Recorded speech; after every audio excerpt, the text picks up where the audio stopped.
Good morning बच्चों। आज हम क्लास 9th में संस्कृत की किताब में से जो दूसरा पाठ है, द्वितीय पाठ स्वर्णकाक, उसका हम आज अगला भाग पढ़ेंगे।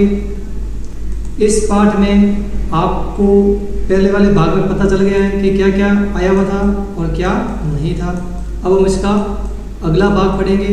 जब कौवा बालिका को कहता है कि तुम्हारी माँ तुम्हारी प्रतीक्षा कर रही है, इसलिए तुम शीघ्र अपने घर चली जाओ।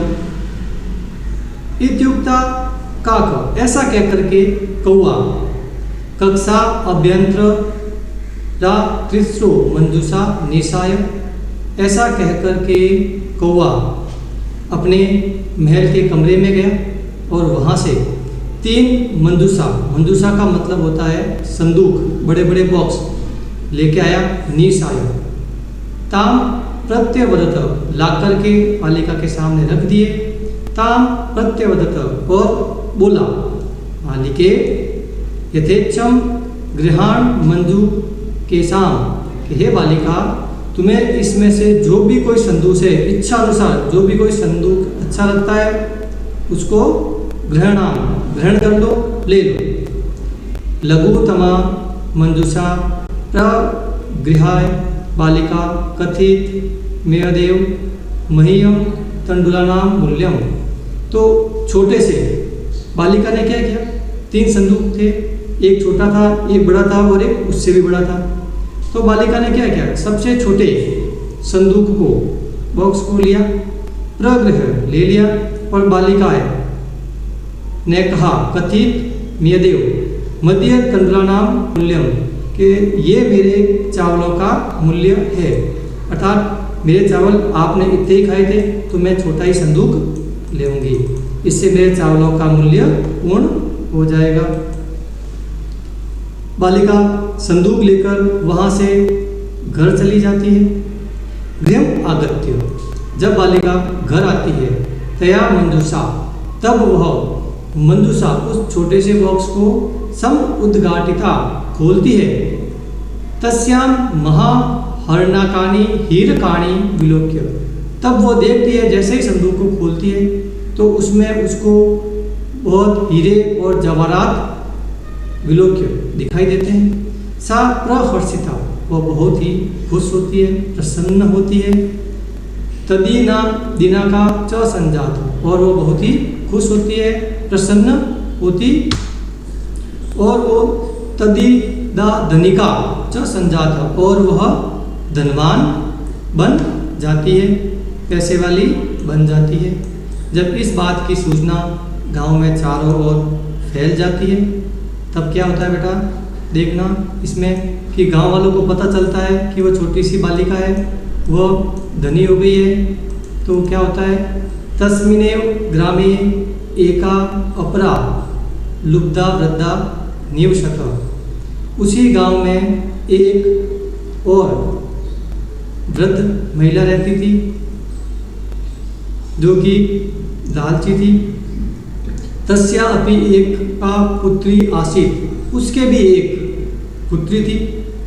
ईर्ष्याया सा तस्य स्वर्णकाकस्य रहस्य म अभिज्ञातवती, उस वृद्ध महिला ने उस बालिका के सोने के कौवे वाले रहस्य को जान लिया था।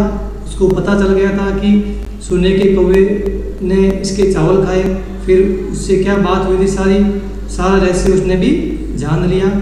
सूर्या तपे तंडुलान निक्षिप्य, उसने भी क्या किया, चावलों को धूप में सुखाया। तस्यापि स्वसुता, और अपनी पुत्री को कहा, रक्षार्थम नियुक्ता, इसकी रक्षा करना। तथैव स्वर्ण पक्ष काक तंडुलान भक्ष्यम तमापि तत्रैव आकृत, जैसा कि उस बालिका के साथ हुआ वैसा हुआ कि तथैव उसी समय स्वर्ण पंखों वाला कौवा वहाँ पर आया और उसके सामने बैठ गया और चावलों को खाने लगा।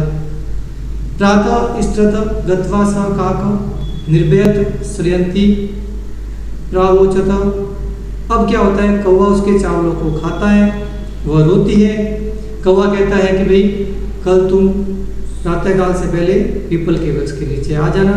तो वापस वो क्या करती है, पीपल के वृक्ष के नीचे बिना भय के चली जाती है और वह कहती है, वो नीच काक, अरे नीच कौवे, दुष्ट कौवे, अहम आगता, मैं आ गई हूँ, मयम तंडुल मूल्यम प्रयच, अब मेरे को तू मेरे चावलों का मूल्य दे दे।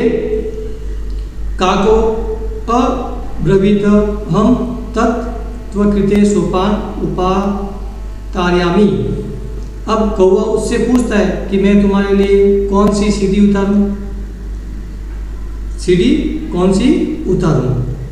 तत्कथय, उसने कहा स्वर्ण में, रजत में, ताम्र में। कौवा कहता भाई कौन सी सीढ़ी उतारूं भाई, सोने की उतारूं, चांदी की उतारूं या तांबे की उतारूं। गर्वितया बालिका, घमंडी बालिका ने कहा प्रोक्तम, बोली स्वर्णमय सोपाने अहम गच्छामि, कि मैं तो सोने की सीढ़ी पर ही ऊपर आऊंगी, परम स्वर्ण काक स्तत्कृते ताम्र में सोपान में प्रायच्छत। लेकिन कौवे ने क्या किया, सोने की जगह उसने तांबे की सीढ़ी उतार दी और वह बालिका तांबे की सीढ़ी के माध्यम से सोने के महल में पहुंच गई, कौवे के महल में पहुंच गई।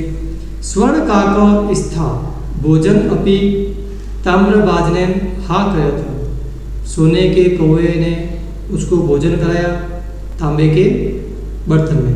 तांबे के बर्तन में सोने के कौवे ने क्या किया, उसको भोजन कराया। उसको पूछा तो उसने कहा भाई मैं तो सोने के बर्तन में भोजन करूंगी, लेकिन कौवे ने क्या किया, तांबे के बर्तन में उसको भोजन करवाया। प्रति निवृत्ति काले, संपूर्ण कार्य से निवृत्त होने के बाद स्वर्ण काके, सोने के कौवे ने क्या किया, अपने कमरे में गया। कक्षा अभ्यंतर त्रात्रिशु मंजूषा तत्परम समुपसिप्ता, क्या किया उसने, सोने के कौवा अपने कमरे में गया और उसने क्या किया, 3 मंजूषा लेकर आया और उसके सामने रख दी और उससे पूछा कि भाई तुम्हें कौन सी संदूक चाहिए, छोटी चाहिए, बड़ी चाहिए या उससे बड़ी चाहिए। लोभाविष्टा सा व्रताम मंजूषा गृहीतवती, लालची बालिका ने बड़ा संदूक लिया और वहां से चली गई। कहाँ चली गई, घर पर।